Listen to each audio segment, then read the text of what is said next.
ফের সালিশির নামে মারধরের অভিযোগ তৃণমূলের বিরুদ্ধে। রাজারহাটে তৃণমূলের পার্টি অফিসে ডেকে এনে ব্যাপক মারধরের অভিযোগ কাঠগড়ায় রাজারহাট বিষ্ণুপুর 1 নম্বর গ্রাম পঞ্চায়েতের তৃণমূল সদস্য রক্তিম কর। রাজারহাট থানায় শাসক নেতার বিরুদ্ধে অভিযোগ দায়ের হয়েছে। অভিযোগকারী বেসরকারি ঋণদানকারী সংস্থায় কাজ করেন। অভিযোগ, শনিবার তাকে বাড়ি থেকে তুলে নিয়ে যায় রক্তিম করের বাইক বাহিনী। তৃণমূল পার্টি অফিসে নিয়ে গিয়ে বেধড়ক মারধর করা হয় বলে অভিযোগ। ঘটনার ভিডিও করায় অভিযোগকারীর মোবাইল ফোন কেড়ে নেওয়া হয় বলেও অভিযোগ। মীমাংসার কথা স্বীকার করলেও মারধরের অভিযোগ সরাসরি উড়িয়ে দিয়েছেন অভিযুক্ত শাসক নেতা।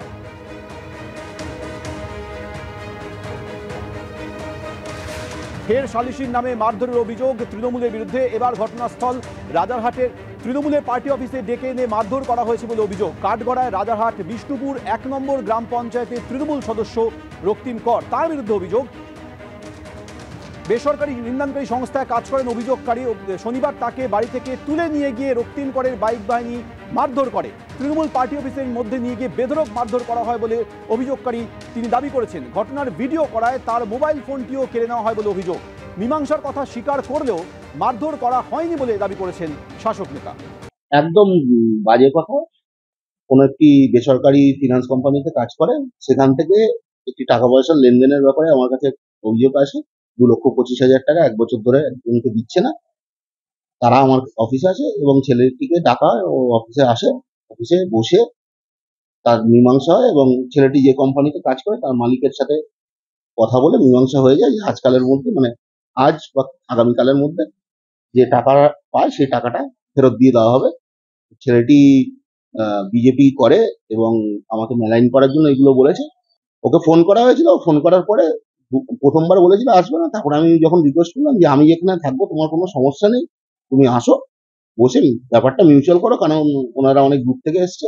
ব্যাপারটা পাঠিয়েছিল না বলতে পারবো না। প্রভাবশালী কোনো প্রভাবশালী কেন পাঠাবে? সম্প্রতি একের পর এক ঘটনা ঘটে গিয়েছে যেখানে সালিশি সভায় মারধরের অভিযোগ উঠেছে, শাসক নেতারা অভিযুক্ত হয়েছেন।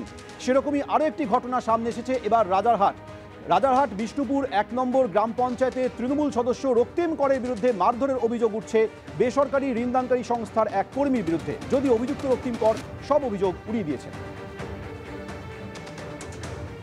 পুরো পশ্চিমবঙ্গের চিত্র এটা, এবং এইখানে এটা এই কারণেই হচ্ছে যে পুলিশ, তৃণমূল কর্মী, দুষ্কৃতী, তৃণমূলের নেতা মন্ত্রী সব এক হয়ে যাচ্ছে, সব মিলেমিশে একাকার।